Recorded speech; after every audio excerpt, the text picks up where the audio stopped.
굴기를 외치던 중국이 급하게 삼성전자 반도체 공장을 방문했습니다.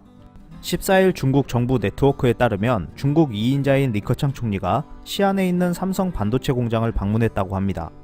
그것도 불과 하루 전에 삼성전자에게 시찰 계획을 알렸다고 하는데요.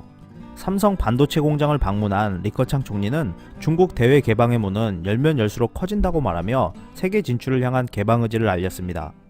또한 삼성을 포함한 각국 첨단 기업들의 중국 투자를 환영한다.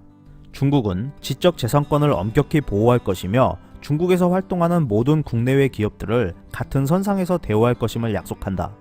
기술 기업들과 첨단 분야 협력은 반드시 큰 보상을 받을 것이다 라고 말했습니다. 지난해 삼성전자는 중국 당국으로부터 반도체 반독점 조사를 받고 있는 상태였습니다. 미중 무역 전쟁으로 경제 상황이 좋지 않자 삼성전자 공장을 방문해 향후 중국 사업 전망에 긍정적인 신호를 주겠다는 것으로 풀이되고 있는데요. 지난해 시진핑 국가주석도 창장 메모리 공장을 방문하며 반도체 기술에서 큰 돌파구를 하루속히 마련하고 세계 메모리 반도체 기술의 선두에 올라서야 한다고 강조하며 반도체 굴기에 대한 포부를 알린 바 있었습니다. 최근 삼성전자는 중국 스마트폰 시장에서 점유율 1% 미만을 기록하자 마지막 남은 중국 내 스마트폰 공장을 닫은 바 있습니다. 1992년 후이저우 휴대폰 공장을 세워 2006년부터 스마트폰을 생산했고 2013년까지만 해도 20%의 시장 점유율로 중국에서 1위 자리를 차지했던 삼성전자였는데요. 이후 가성비를 앞세운 샤오미, 화웨이, 오포, 비보 등 중국 브랜드들이 등장하자 삼성전자의 중국 시장 점유율은 1% 미만까지 폭락했습니다.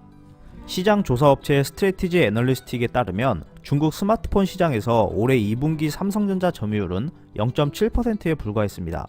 반면 시장 조사업체 카운터포인트 리서치에 따르면 지난 8월 말 기준 중국 스마트폰 시장에서 화웨이의 점유율은 41%까지 폭등했는데요.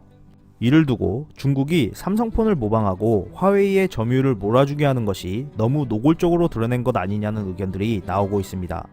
스마트폰 관련해서 보듯이 이러한 이유들 때문에 이번 리커창 총리의 삼성전자 반도체 공장 방문을 두고 이번에도 협력을 가장한 기술 탈취 목적이 아니냐는 해석이 나오고 있는데요. 중국이 반도체 협력에 손을 내민 상황을 마냥 기뻐할 것이 아니라 스마트폰 시장과 같은 결과를 얻지 않기 위한 신중한 접근이 필요해 보입니다. 이상 피커TV였습니다. 감사합니다.